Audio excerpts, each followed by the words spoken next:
And now we're joined by our Jiwon here in the studio to tell us more about some of the clues about how this accident actually happened. Jiwon, the cause of the accident, tell us in detail. Yes, it came about 5 hours ago that it's been confirmed by VMS, that's vessel monitoring system, that this vessel made an abrupt shift in its travel course at about 8:48, 4 minutes before the first report came in, and this could have caused it to list. And due to this, the 180 vehicles and 1,000 tons of cargo on board may have shifted to one side abruptly, so ultimately causing the ship to capsize very quickly. And this again is a preliminary finding, and it's important to repeat this as the investigation into what happened is ongoing. And there is still a possibility that the ship might have crashed into submerged reefs or rocks. Well, we're still trying to figure out what caused the ship to sink, but there has been a lot of confirmation about what happened in the ship before it capsized that led to a lot more of these deaths and missing numbers. Observers say that appropriate measures were not taken. Yes, Sean, unfortunately, human errors being blamed for worsening the situation. And we all heard reports that the passengers were told to remain where they were and when the ship first encountered trouble. This runs counter to what safety experts advise people to do in such situations. They should have headed for open air.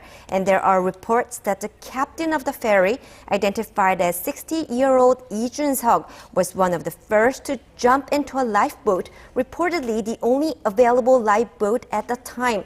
He abandoned the sinking ship and hundreds of passengers. And experts say this is absolutely unacceptable, that the captain, who should have remained on board giving directions, abandoned ship, along with other crew who also bailed out early.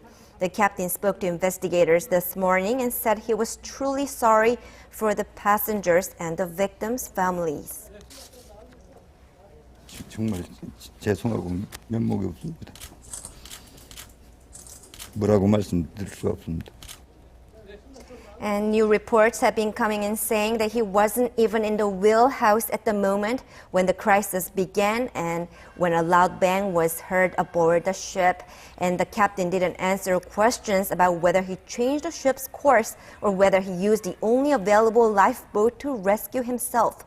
And according to the nation's Ship Safety Act, the captain has a responsibility to remain on board in the event of trouble until all passengers are safely rescued.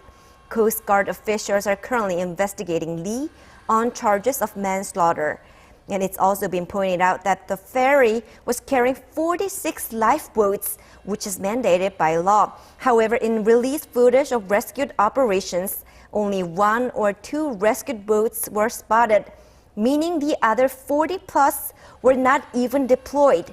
And some reports even say the boats were chained up to the ferry. And experts think this is all because of the lack of preparedness and training, which all boils down to human error.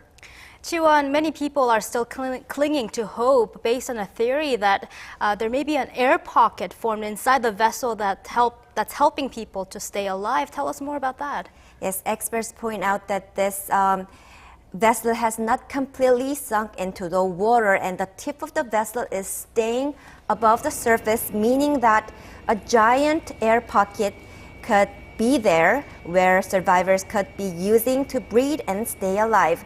And local media reports have been pointing to a case out of Nigeria last year where a fisherman survived for 60 hours underwater by using such an air pocket until he was safely rescued.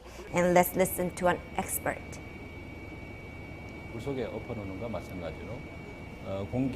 Just like a cup was turned upside down in the water, air is locked inside the ship, especially in the front of the ship.